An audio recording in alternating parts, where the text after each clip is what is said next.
ಈಗಾಗಲೇ ಪೂರ್ವ ಮುಂಗಾರು ಕೊರತೆಯಾಗಿರುವಂಥದ್ದು, ಜೊತೆಗೆ ಈ ಪೂರ್ವ ಮುಂಗಾರು ಕೊರತೆಯಾಗಿರೋ ಕಾರಣಕ್ಕೆ ರಾಜ್ಯದ ರೈತರಲ್ಲೂ ಸಹ ಒಂದು ಕಡೆ ಆತಂಕವೂ ಸಹ ಮನೆ ಮಾಡ್ತಾ ಇರುವಂಥದ್ದು. ಮಳೆ ಯಾವಾಗ ಬರುತ್ತೆ ಈ ಬಗ್ಗೆ ಮಾತನಾಡಲು ನಮ್ಮ ಜೊತೆ ಹವಾಮಾನ ಇಲಾಖೆಯ ಹಿರಿಯ ವಿಜ್ಞಾನಿಗಳಾದಂಥ CS ಪಾಟೀಲ್ ಅವರು ಇದ್ದಾರೆ. ಸೊ ಅವ್ರನ್ನ ಮಾತನಾಡಿಸ್ತಾ ಹೋಗ್ತಾ ಇದ್ದೀನಿ. ಸರ್, ಪೂರ್ವ ಮುಂಗಾರು ಕೊರತೆಯಾಗಿರುವಂಥದ್ದು, ಸೊ ಮುಂದಿನ ಒಂದು ವಾರ ಯಾವ ರೀತಿಯಾದ ಮಳೆ ರಾಜ್ಯದಲ್ಲಿ ಇರುವಂಥದ್ದು ಸರ್? ಕರಾವಳಿ ಜಿಲ್ಲೆಗಳಲ್ಲಿ ಮುಂದಿನ ಒಂದು ವಾರದವರೆಗೆ ವ್ಯಾಪಕವಾಗಿ ಮಳೆಯಾಗುವ ಹೆಚ್ಚಿನ ಸಾಧ್ಯತೆಗಳದಾವು. ಜೂನ್ 25ರಿಂದ ಜೂನ್ 28ರವರೆಗೆ ವ್ಯಾಪಕವಾಗಿ ಮಳೆಯಾಗುವ ಹೆಚ್ಚಿನ ಸಾಧ್ಯತೆ ಇದ್ದು, ಕೆಲವು ಕಡೆ ಭಾರಿ ಮಳೆಯಾಗುವ ನಿರೀಕ್ಷಣೆ ಕೂಡ ಇದೆ. ಅದು ಉತ್ತರ ಕನ್ನಡ, ಉಡುಪಿಯಲ್ಲಿ ಭಾರಿ ಮಳೆಯಾಗುವ ಸಾಧ್ಯತೆ ಇರುವುದರಿಂದ ಈ ಜಿಲ್ಲೆಗಳಿಗೆ ಯೆಲ್ಲೋ ಅಲರ್ಟನ್ನು ಕೊಟ್ಟಿದ್ದೀವಿ. ಆದರೆ ಜೂನ್ 29-30ರಂದು ಕರಾವಳಿ ಮತ್ತು ಕರ್ನಾಟಕ ಉಳಿದ ಎಲ್ಲ ಭಾಗಗಳಲ್ಲಿ ಮಳೆಯ ಪ್ರಮಾಣ ಏರಿಕೆಯಾಗುವ ಸಾಧ್ಯತೆಗಳದಾವು.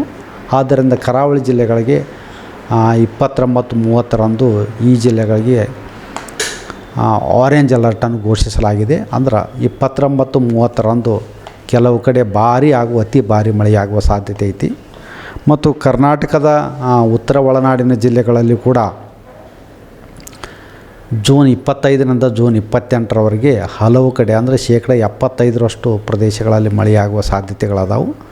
29-30ರಂದು ಕೆಲವು ಕಡೆ ಉತ್ತರ ಒಳನಾಡಿನ ಜಿಲ್ಲೆಗಳಲ್ಲಿ ಭಾರಿ ಮಳೆಯಾಗುವ ನಿರೀಕ್ಷಣೆ ಇದೆ.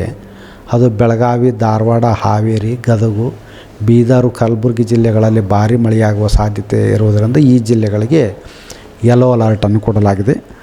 ದಕ್ಷಿಣ ಒಳನಾಡಿನ ಜಿಲ್ಲೆಗಳಲ್ಲಿ ಕೂಡ ಜೂನ್ 25ರಿಂದ ಜೂನ್ 28ರವರೆಗೆ ಹಲವು ಕಡೆ ಅಂದರೆ 75% ಪ್ರದೇಶಗಳಲ್ಲಿ ಹಗುರದಿಂದ ಸಾಧಾರಣವಾಗಿ ಮಳೆಯಾಗುವ ಸಾಧ್ಯತೆಗಳದಾವು. ಜೂನ್ 29 ಹಾಗೂ 30ರಂದು ಕೆಲವು ಕಡೆ ಭಾರಿ ಮಳೆಯಾಗುವ ಸಾಧ್ಯತೆ ಇರುವುದರಿಂದ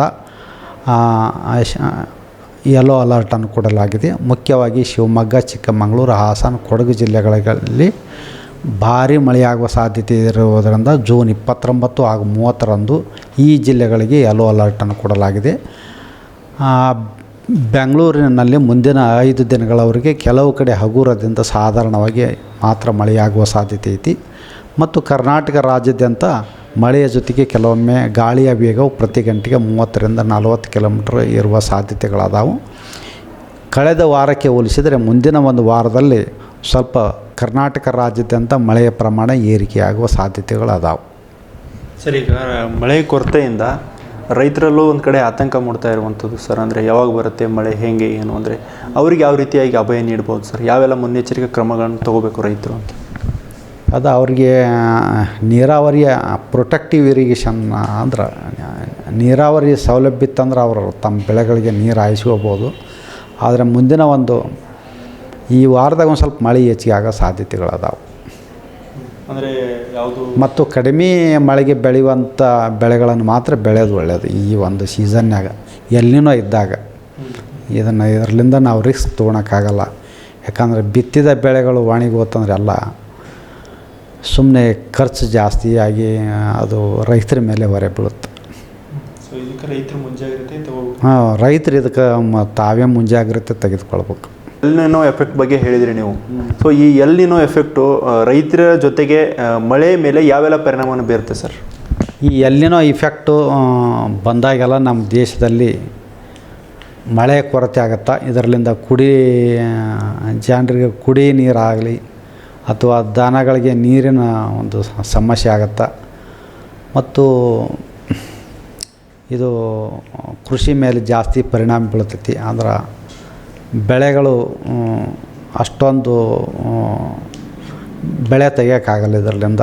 ಅಂದ್ರೆ ಹೆಚ್ಚು ನೀರಿನ ಮೇಲೆ ಅವಲಂಬನೆ ಇರುವ ಬೆಳೆಗಳನ್ನು ತೆಗಿಯೋಕ್ಕಾಗಲ್ಲ. ಅಲ್ಪಾವಧಿ ಬೆಳೆಗಳು ಮತ್ತು ನೀರಿನ ಮೇಲೆ ಕಡಿಮೆ ನೀರಿನ ಮೇಲೆ ಯಾವ ಬೆಳೆಗಳು ಬೆಳಿತಾವೋ ಅದು ಒಳ್ಳೆಯದು ಇದಕ್ಕೆ. ಪೂರ್ವ ಮುಂಗಾರಿನ ಕೊರತೆಗೆ ಸರಿ ಏನೆಲ್ಲ ಕಾರಣಗಳಿರ್ಬೋದು ಅನ್ಸುತ್ತೆ ಸರ್ ನಮಗೆ? ಇದಕ್ಕೆ ನಾವು ಪೂರ್ವ ಮುಂಗಾರಿನಲ್ಲಿ ಕೂಡ ಮಳೆ ಭಾಳ ಕೊರತೆ ಆಯ್ತು. ಅದು ಏಪ್ರಿಲ್ ಮೇ ತಿಂಗಳಲ್ಲಿ. ಜೂನಲ್ಲಿ ಪೂರ ಕಡಿಮೆ ಐತಿ. ಇದಕ್ಕೆ ಮುಖ್ಯ ಕಾರಣವೇನೆಂದರೆ ಬಂಗಾಳ ಉಪಸಾಗರದಾಗಲಿ ಅರಬ್ಬಿ ಸಮುದ್ರದಾಗಲಿ ಯಾವುದೇ ವಾಯುಭಾರ ಕುಸಿತವಾಗಿರಲಿಲ್ಲ. ನಮ್ಮ ದೇಶಕ್ಕೆ ಮಳೆ ಬರ್ಬೇಕಂದ್ರೆ ಮುಖ್ಯವಾಗಿ ಬಂಗಾಳ ಉಪಸಾಗರದಲ್ಲಿ ನಾರ್ಮಲಾಗಿ ಒಂದು ತಿಂಗಳಿಗೆ 4 ವಾಯುಭಾರ ಕುಸಿತಗಳು ಉಂಟಾಗ್ತಾವೆ ಒಂದು ತಿಂಗಳಿಗೆ, ಅಟ್ಲೀಸ್ಟ್ ವಾರಕ್ಕೊಂದು. ಅಂದ್ರೆ ಆವಾಗ ಇಡೀ ದೇಶಾದ್ಯಂತ ಮಳೆ ಸಂಪೂರ್ಣವಾಗಿ ಆಗತ್ತೆ. ಆದರೆ ಈ ವರ್ಷ ನಾವು ನೋಡಿದ್ರೆ ಆಗಲೇ ಒಂದು ತಿಂಗಳು ಕಳೆಯಕ್ಕೆ ಬಂದ್ರೆ ನಮ್ಗೆ ಯಾವುದೇ ಅಂಥ ವಾಯುಭಾರ ಕುಸಿತ ಆದ ಯಾವುದೇ ಸಿಚುವೇಶನ್ಸ್ ಉಂಟಾಗಲಿಲ್ಲ. ಇದರಿಂದ ಮಳೆಯ ಪ್ರಮಾಣ ಪೂರ ಕಡಿಮೆ ಆಗಿದೆ ಮತ್ತು ಗಾಳಿಯ ವೇಗವು ಕೂಡ ಭಾಳ ಕಡಿಮೆ ಐತಿ. ಅಂದ್ರೆ ಅರಬ್ಬಿ ಸಮುದ್ರದಿಂದ ಆಗಲಿ ಅಥವಾ ಬಂಗಾಳ ಉಪಸಾಗರದಿಂದ ಆಗಲಿ ಬರೋ ಗಾಳಿಯ ವೇಗ ಜಾಸ್ತಿ ಇತ್ತಂದ್ರೆ ಬೇಗ ಅದು ತೇವಾಂಶ ಭರಿತವಾದ ಒಂದು ಗಾಳಿಯನ್ನು ತರ್ತೈತಿ, ಅದರಲ್ಲಿಂದ ಮಳೆ ಬರ್ತಾ ಆ ಒಂದು ಕಂಡೀಷನ್ಸ್ ಇಲ್ಲ ಇಲ್ಲಿ ಈಗ. ಆದರೆ ಈ ಒಂದು ವಾರದಲ್ಲಿ ಸ್ವಲ್ಪ ನೀವು ಮಳೆಯನ್ನು ನಿರೀಕ್ಷಿಸೋಕ್ಕೆ ಸಾಧ್ಯತೆ ಸ್ವಲ್ಪ ಈಗಲೇ 2-3 ದಿವಸದಿಂದ ಉತ್ತಮವಾಗಿ ಅಲ್ಲಲ್ಲಿ ಮಳೆ ಆಗಕತ್ತೈತಿ. ಆದರೆ ಅಷ್ಟೊಂದು ಆಗಿಲ್ಲ. ಆದರೆ ಮಳೆ ಕೊರತೆ ಇನ್ನೂ 100ಕ್ಕೆ 40ರಷ್ಟು ಮಳೆ ಕೊರತೆ ಎಲ್ಲ ಕಡೆ ಐತಿ. ಸರಿಗ ಉತ್ತರ ಕರ್ನಾಟಕ ಭಾಗದಲ್ಲಿ ಸಾಕಷ್ಟು ನದಿಗಳು ಬರ್ತಾ ಇರುವಂಥದ್ದು, ಜೊತೆಗೆ ಜಲಾಶಯಗಳಲ್ಲಿ ನೀರು ಖಾಲಿ ಆಗ್ತಾ ಇರುವಂಥದ್ದು.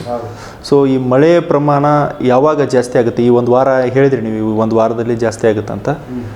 ಎಷ್ಟರ ಮಟ್ಟಿಗೆ ಮಳೆ ಆಗ್ಬೋದು ಸರ್? ರೈತರಿಗೆ ಬೆಳೆಯೋಕ್ಕೆ ಅನುಕೂಲ ಆಗ್ಬೋದಾ ಅಥವಾ ಒಂದು ಸ್ವಲ್ಪ ತುಂತುರು ಮಳೆ ಆಗುತ್ತಾ, ಹೆಂಗೆ ಸರ್?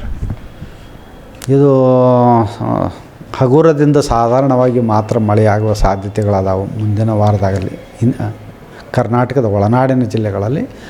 ಆದರೆ ಮಲೆನಾಡಿನ ಜಿಲ್ಲೆ ಮತ್ತು ಕರಾವಳಿ ಜಿಲ್ಲೆಗಳಲ್ಲಿ ಕೆಲವೊಂದು ಕಡೆ ಭಾರಿ ಮಳೆ ಆಗ್ಬೋದು. ಗೋವಾ, ಮಹಾರಾಷ್ಟ್ರ ಕಡೆ ಮಳೆ ಆಗುವ ಸಾಧ್ಯತೆಗಳದಾವೆ. ಇದರಿಂದ ಕೃಷ್ಣಾ ನದಿ ಸ್ವಲ್ಪ ನೀರು ಬರೋ ಸಾಧ್ಯತೆಗಳದಾವೆ. ಯಾಕಂದರೆ ಈಗ ನದಿಯಲ್ಲಿ ನೀರಿಲ್ಲ ಸರ್. ಇಲ್ಲ, ನೀರಿಲ್ಲ. ನಾನು ನೋಡಿದೆ, ನೀರು ಭಾಳ ಕಡಿಮೆ ಆಗಿದೆ ಈಗೆಲ್ಲ. ಮಲಪ್ರಭಾ ಅಂತ ಹೆಚ್ಚು ಕಡಿಮೆ ಒಣಗೈತೆ ಅನ್ಸುತ್ತೆ ರೀ. ಇದರಿಂದ ರೈತರಿಗೆ ಆತಂಕ ಆಗಿದೆ ಸರ್. ಹೌದು ರೀ. ಅಂದರೆ ಜಾನುವಾರುಗಳು ನೀರಿನ ಸಮಸ್ಯೆ, ಹಾಹಾಕಾರ ಉಂಟಾಗುವ ಸಾಧ್ಯತೆ ಇದೆ. ಐತ್ರಿ. ಒಟ್ಟಿನಲ್ಲಿ ಆದರೆ ಈ ಒಂದು ವಾರದಾಗ ಮಳೆ ಐತ್ರಿ, ಇಷ್ಟು ಮಾತ್ರ ಹೇಳ್ಬೋದು ನಾನು. ಸ್ವಲ್ಪ ಮಳೆ ಆಗೈತಿ ಇವತ್ತು ನೋಡ್ರಿ, ಅಲ್ಲೆಲ್ಲೆಲ್ಲೇ ಭಾಳ ಕಡೆ ಮಳೆ ಆಗಿದೆ ಇವತ್ತು.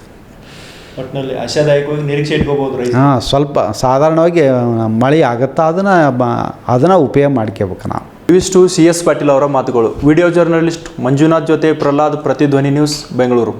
ಹೆಚ್ಚಿನ ವಿಡಿಯೋಗಳಿಗೆ ಪ್ರತಿಧ್ವನಿ ಯೂಟ್ಯೂಬ್ ಚಾನೆಲ್ ಸಬ್ಸ್ಕ್ರೈಬ್ ಮಾಡಿ, ಬೆಲ್ ಐಕಾನ್ ಕ್ಲಿಕ್ ಮಾಡಿ.